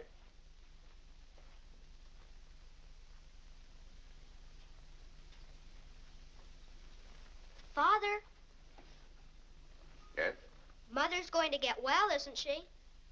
Of course she's going to get well. Father, may we come in? It's lonesome without Mother. Yes, it is, Harlan. It's lonesome. Come in, boys.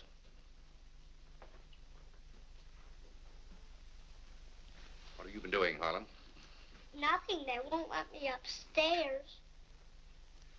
What about you, Whitney? I was supposed to learn the rest of my catechism. Will you hear me, Father? Yes, Whitney, I'll hear you. Start here. How many parts are there in a sacrament? 2, the outward visible sign and the inward spiritual grace. What is the outward visible sign or form in baptism? Water, wherein the person is baptized in the name of... You haven't been baptized, have you, Father? Whitney, what is the outward visible sign? Water, wherein the person... You don't know it well enough, Whitney. You'd better go and study it some more. Do you want me to read to you, Harlan?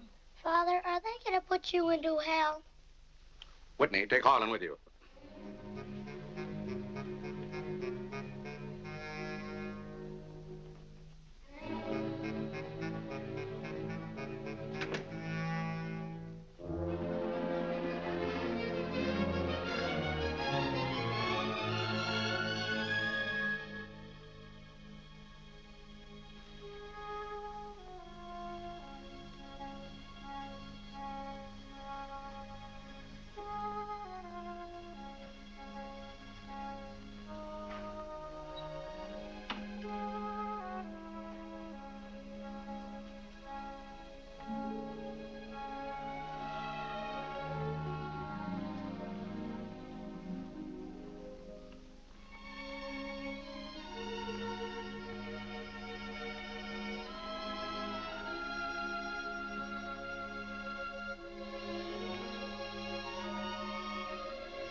What's the world coming to? Everybody's sending for doctors. Doctors don't do you any good. Only make you feel worse. All poppycock. Who's ringing that bell? Stop that noise! Stop it, I say! What idiot's ringing that bell? Mr. Day, we must all be quiet. Mrs. Day is very ill. I know she's ill. Go up and see if she needs anything. And what are you doing out of the house? Send for the minister. The minister? He'll be right in. He's paying off the cab.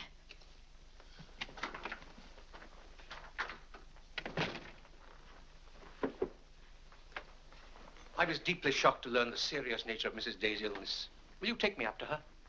She's resting now. She can't be disturbed. The doctor will be back in a minute. Mrs. Day has been a tower of strength in the parish. Everyone liked her so much. Yes, she was a fine woman. I wish to heaven you wouldn't talk about Mrs. Day as if she were dead.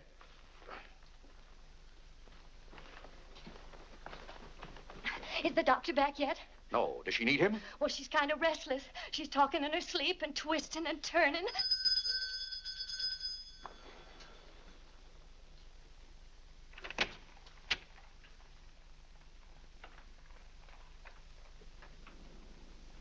Well, Doctor, it seems to me that was a pretty long 10 minutes. See here, Mr. Day, if I'm to handle this case... How can you handle it if you're out of the house? Who is this? It's Dr. Summers. How do you do? I felt that Mrs. Day's condition warranted my getting Dr. Summers here as soon as possible for consultation. I hope that meets with your approval. Why, yes, of course.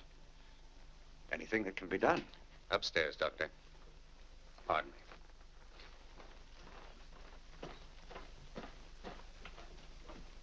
Mrs. Day is in good hands now, Mr. Day.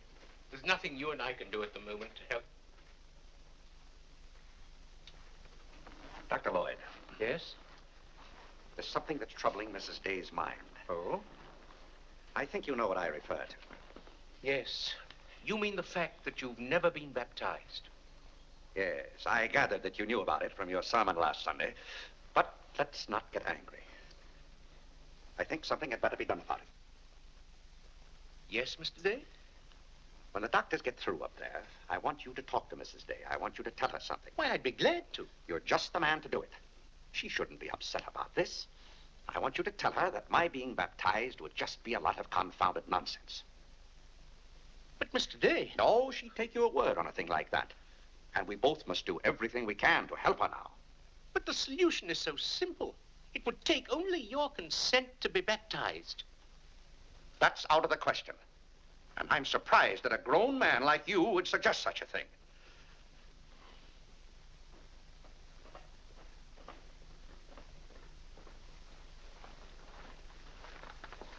Well, Doctor, how is she? What have you decided? Is there a room we could use for our consultation? Well, yes, my library. Doctor. Well, Dr. Summers, this isn't serious, is it? After we've had our consultation, we'll talk to you, Mr. Day. But surely you Rest assured, Dr. Summers will do everything that is humanly possible. We'll try not to be long.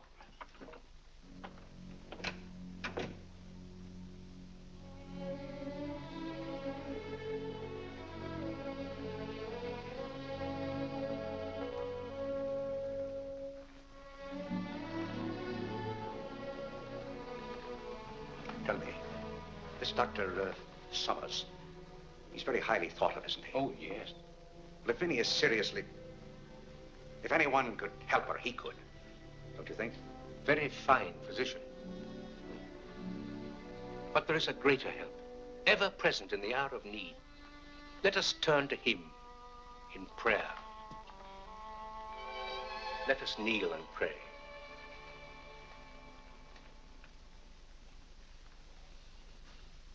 Let us kneel and pray.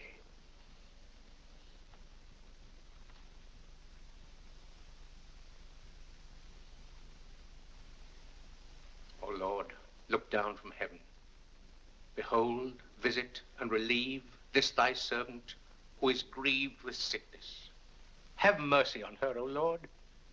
Have mercy on this miserable sinner. Forgive her, and extend thy accustomed She's goodness. not a miserable sinner, and you know it. Oh, God! You know Vinny is not a miserable sinner. She's a fine woman. She shouldn't be made to suffer. It's got to stop, I tell you. It's got to stop. Have mercy, I say. Have mercy, I tell you. What's the matter, Claire? What's wrong? Vinny. Vinny, what are you doing down here? You shouldn't be out of bed. You get right back upstairs. I heard you call. Do you need me? Vinny, I know now how much I need you. Get well, Vinny. I'll be baptized. I promise. I'll be baptized. You will? I'll do anything. Oh, Claire. We'll go to Europe, just we two. You won't have to worry about the children or the household accounts. Or... Vinny.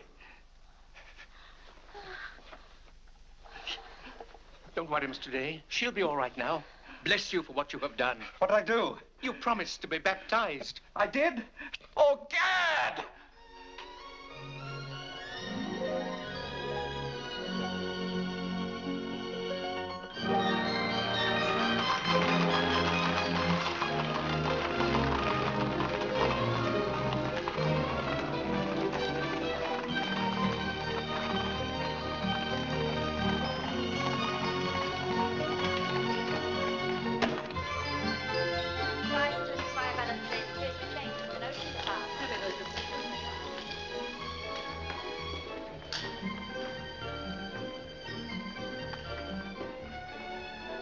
Isn't it drafty here, Mother? Shall I get your coat, Mother? The No, doctor said thank you you. mustn't take cold. I'm quite comfortable, thank you. Come on now, let's stay together. Holland, don't you get lost again.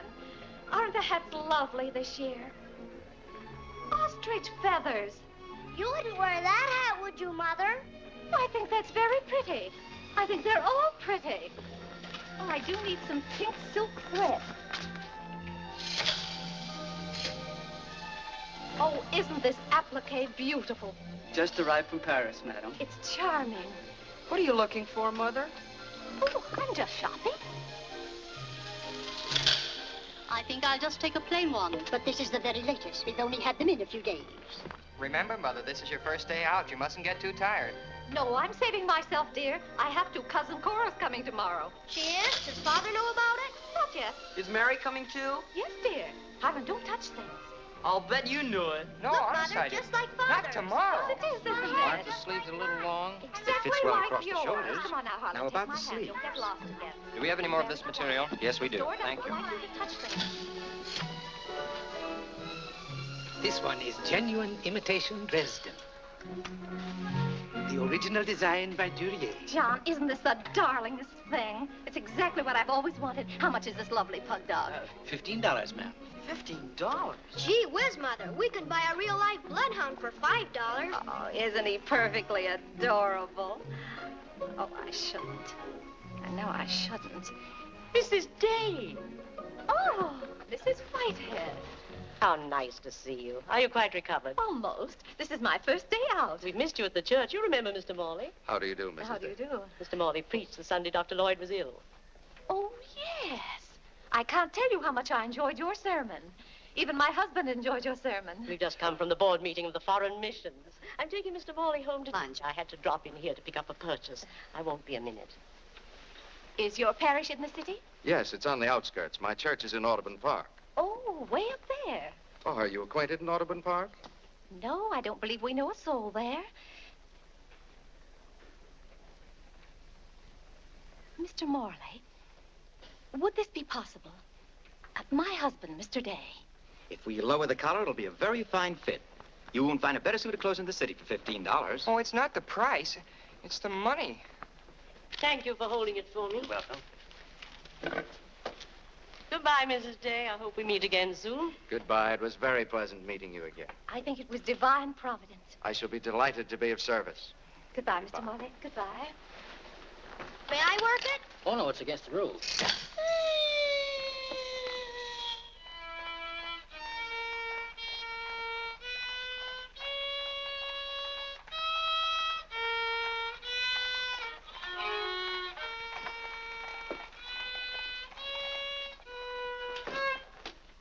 Hello. What did you bring home more medicine for? Dr. Bartlett paid us off, didn't he? Oh, yes. Oh, Jiminy, you scared me. I've got to take $15 right down to McCreary's. I bought a suit there this morning, and I said I'd have the money this afternoon. Gee, that's too bad. What's too bad? Well, you see, Clarence. What?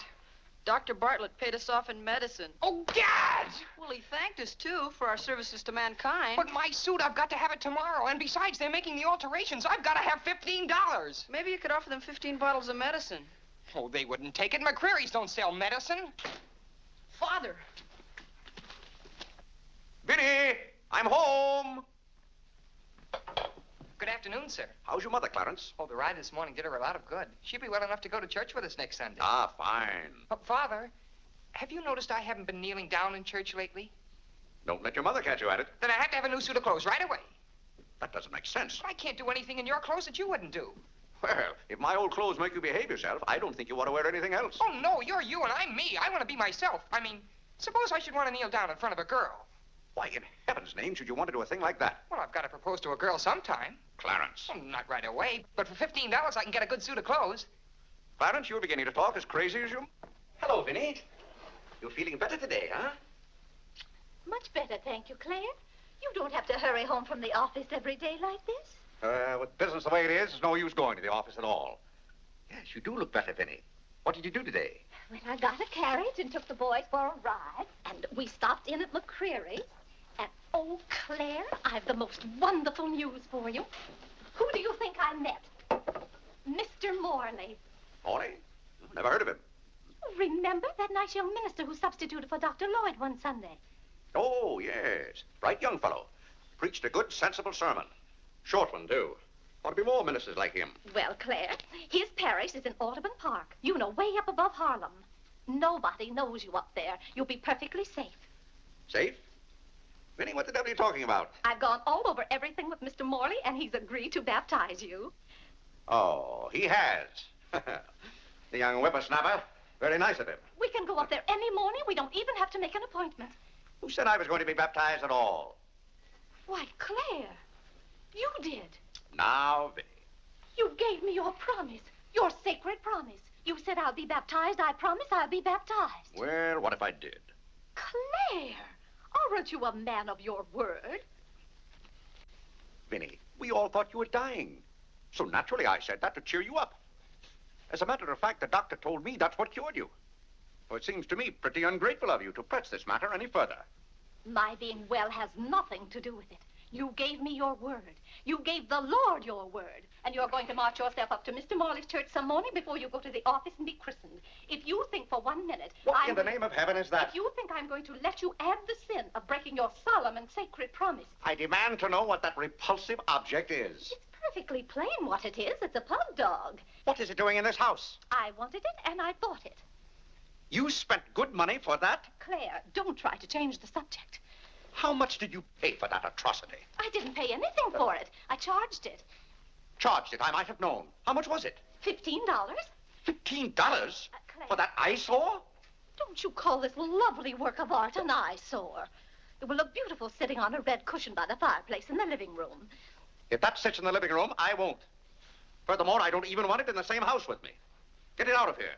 Claire, you're not going to get out of this room until you set a date for your baptism. I'll tell you one thing. I'll never be baptized as long as that hideous monstrosity is in this house. All right. All right. Clarence. That pug dog goes back this afternoon, and he's christened first thing in the morning. You heard him, didn't you, Clarence? You heard him say that he'd be baptized as soon as I got this pug dog out of the house. You hurry right back to McCreary's with it, and be sure they credit us with $15. Oh, Mother, while we were at McCreary's, I happened to see a suit I'd like very much, and the suit was only $15. Well, Clarence, I'm afraid your suit will have to wait until after I get your father christened. Well, no, I meant that since the suit cost just the same as the pug dog, if I exchanged the pug dog for the suit... Why, yes. Then the suit wouldn't cost your father anything. Why, how bright of you, Clarence, to think of that. I'd better start right away before McCreary's closes. Yes.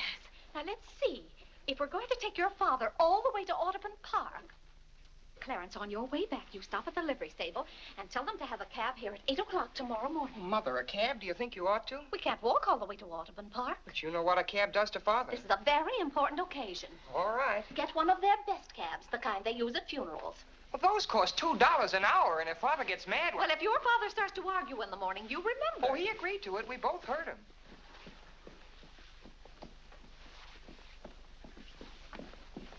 I hope you notice Clarence is returning the pug dog.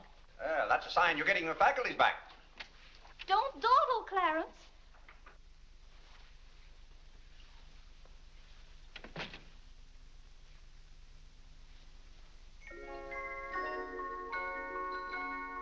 Come to me, sweet Marie, not because your face is fair, dear to see. Vinny, it's good to hear you singing again. But your smile so pure and sweet makes my happiness complete, makes me falter at your feet, sweet Marie.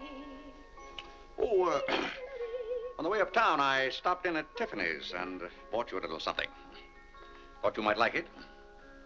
Claire, what a beautiful ring. I'm glad if it pleases you. Oh, Claire, how sweet of you. I don't know how to thank you. Well, it's thanks enough for me just to have you up and around again. You know, when you're ill, Vinny, this house is like a tomb. There's no excitement. That's the loveliest ring you ever bought me. Now that I have this, you needn't buy me any more rings. Well, if you don't want any more... What I'd really like now is a nice diamond necklace. Vinny, Do you know how much a diamond necklace costs? Yes, I know, Claire, but don't you see, you're giving me this shows I mean a little something to you. Now, a diamond necklace. Good heaven. If you don't know by this time how I feel about you. Well, we've been married for 20 years, and I've loved you every minute of it. What did you say, Claire? I said we've been married for 20 years, and I've loved you every minute of it. But if I have to buy out jewelry stores to prove it, if I haven't shown it to you in my words and actions, I might as well... Well, what have I done now? It's all right, Claire. I'm just so happy. Happy? You said you loved me. And this beautiful ring, that's something else I didn't expect. Oh, Claire, I love surprises. But that's another thing I've never understood about you, Vinnie. Now, I like to know what to expect. Then I'm prepared to meet it. Yes, I know, Claire, but life would be pretty dull if we always knew what was coming. Well, it's certainly not dull around here. In this house, you never know what's going to hit you tomorrow.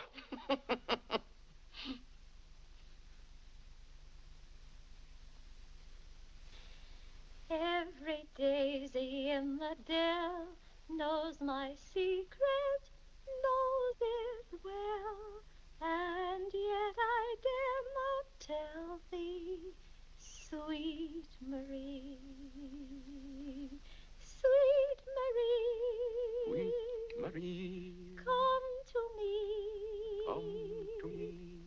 not because your face is fair, love to see. Love to see. Every daisy in the dell knows my secret, knows it well, and yet I dare not tell, sweet Marie.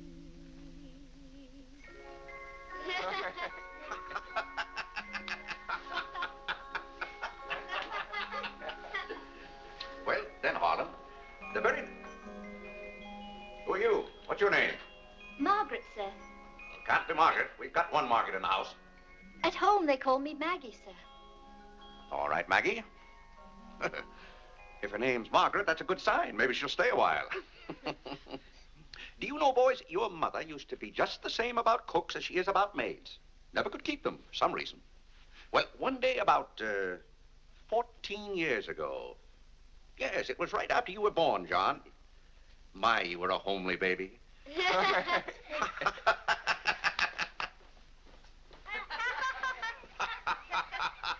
you, Margaret. Good morning, boys. Good morning. Good morning, Mother. Good morning, Claire. Morning, Vinnie. Why, you look as though you were dressed for a wedding. Do I, dear? Yes. Have a good night? Yes, thank you, Claire. Sit down, Vinnie. Sit down, boys. Oh, thank you, Clarence. Well, seems to me everyone's all dressed up this morning. What's on the program for this fine day? Well, this afternoon, May Lewis's mother is giving a party for everyone in May's dancing class. Harlan's going to that. I don't want to go, Mama. Harlan, don't you want to go to a party and get ice cream and cake? May Lewis always tries to kiss me.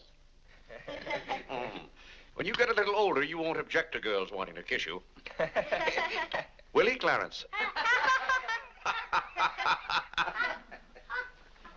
This is for you, Mr. Day. Where shall I put it? Oh, that's for me, I think. Take it upstairs, Maggie. Wait a minute, Maggie. Bring it here. Let's see it. See, it's for me, Father, Clarence Day, Jr. Let me look. Well, that's from McCreary's. And it's marked charge. What is it? Claire, it's all right. It's nothing for you to worry about. Well, at least I think I should know what's being charged to me. What is it? Claire, stop your fussing. It's a new suit of clothes for Clarence, and it isn't costing you a penny. It's marked charge $15. It's costing me $15. And I told Clarence... Claire, can't you take my word? It isn't costing you a penny.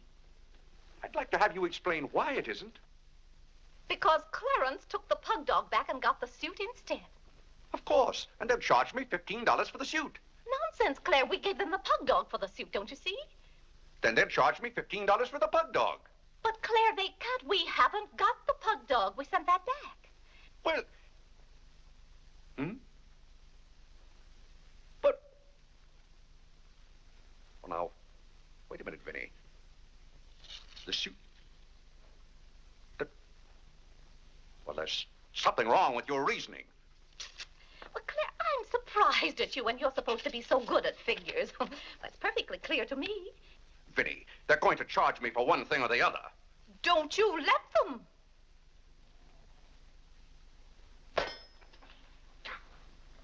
Well, McCreary's aren't giving away suits and they aren't giving away pug dogs. Why, it should be clear to a child that if Clarence sent the pug dog back, they'd... What? I will not have that botanical freak in this room. John, have you been going around this town selling medicine? Yes, Mother. Dog medicine? No, Mother, not dog medicine. This letter from Mrs. Sprague says you sold her a bottle of this medicine and that her little boy gave some of it to their dog and it killed him. Now she wants $10 from us for a new dog. Here, let me see that letter. Well, he shouldn't have given it to a dog. It's for humans. Why, it's Bartlett's beneficent balm made from a secret formula. Have you been going around among our friends and neighbors selling some patent nostrum? But it's good medicine, Father. I can prove that by Mother. Vinny, what do you know about this? Well, nothing, Claire. But I'm sure John didn't... No, I mean that day Mother was... That's enough. You're going to every house where you sold a bottle of that concoction and buy it all back. But it's $1 a bottle. I don't care how much it is. Here, I'll give you the money now. How many bottles did you sell? 128.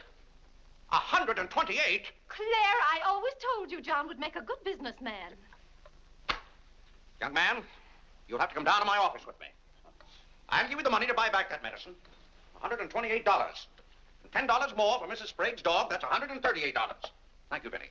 But it's all coming out of your allowance. That means that you'll not get another penny until the whole $138 is paid up. I'll be 21 years old. Oh, Gad! What's the matter, Claire? What's wrong?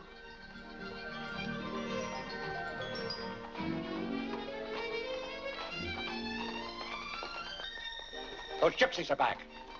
Don't anyone answer the door. They're moving in on us again, bag and baggage. I won't have it, I tell you. I won't have it. Now, Claire.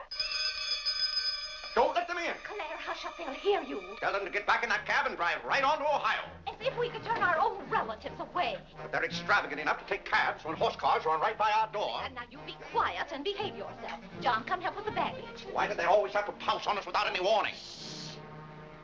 Cora, Mary.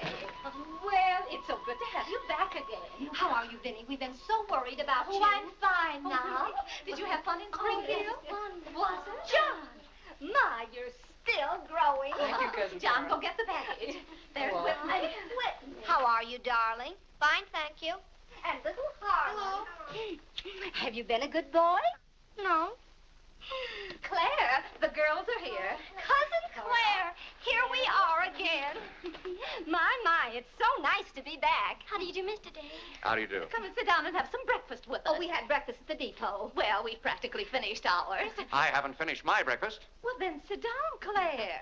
Come and have a cup of coffee anyway. Oh, thank Mary, you, sit over Benny. there. Cora, Maggie, clear those places. My, this seems so natural. Claire, don't let your kippers get cold. Maggie, serve some coffee. Yes, ma'am. Where's Clarence? Well, he must be upstairs moving his things so you can have his room again. Oh, Vinny, we can't stay overnight. Grandpa Ebbs has been sailing very fast, and that's why I have to hurry back. We're leaving on the 5 o'clock train this afternoon. Well, Cora, it certainly is good to see you again.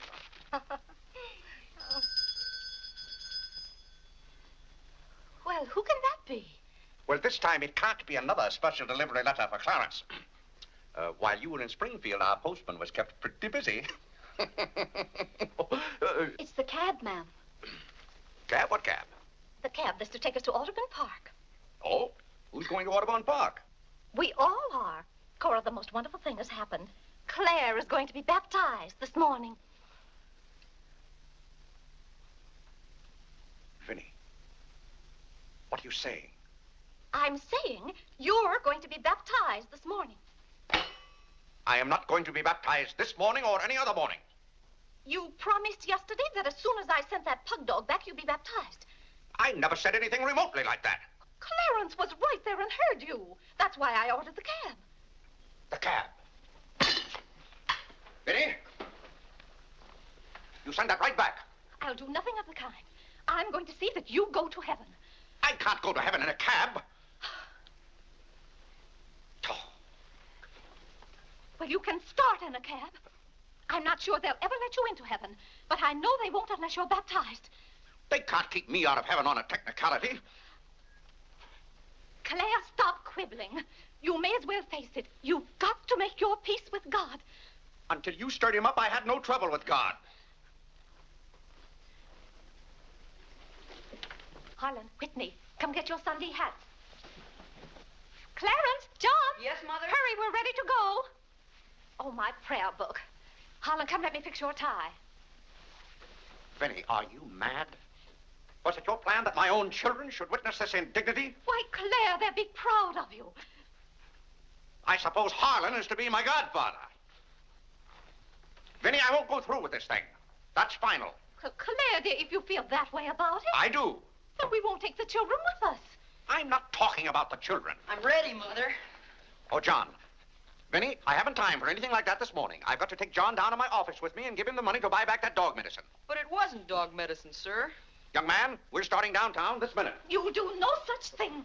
You gave me your sacred promise that day I almost died. Yes, and she would have died if we hadn't given her some of that medicine. That proves it's good medicine. You gave your mother some of that dog medicine? John, you didn't. Yes, we did, Mother. We put some in your tea that morning. Oh, John. Do you realize you might have killed your mother? You did kill Mrs. Sprague's dog. John, I'll have to give considerable thought as to how you're to be punished for this. But Claire... No, Vinny. When I think of that day, why, we might have lost you. You're all right now, thank heaven. But what I went through that afternoon, the way I felt, I'll never forget it. You've forgotten it already. What do you mean? That was the day you gave me your sacred promise. Yes, but I wouldn't have given you my promise if I hadn't thought you were dying. And you wouldn't have almost died if John hadn't given you that dog medicine. Don't you see? Well, the whole thing is illegal. Suppose I had died. It wouldn't make any difference to you. You don't care whether we meet in heaven or not. You don't care whether you ever see me and the children again. Now, Vinny, you're not being fair to me. It's all right, Claire. If you don't love us enough, there's nothing we can do about it. But that has nothing to do with it. I love my family as much as any man. All my life, I struggled and worked just to... Gad, there's that cab. Vinny, you're not well enough to go all the way to Audubon. Oh, I'm well enough if we ride. But that trip would take all morning. And those cabs cost $1 an hour. This is one of their best cabs. This costs $2 an hour. Well, then why aren't you ready? Get your hat on. Oh, tarnation! Hallelujah! Amen! Young lady, if it hadn't been for you, no one would have known whether I was baptized or not.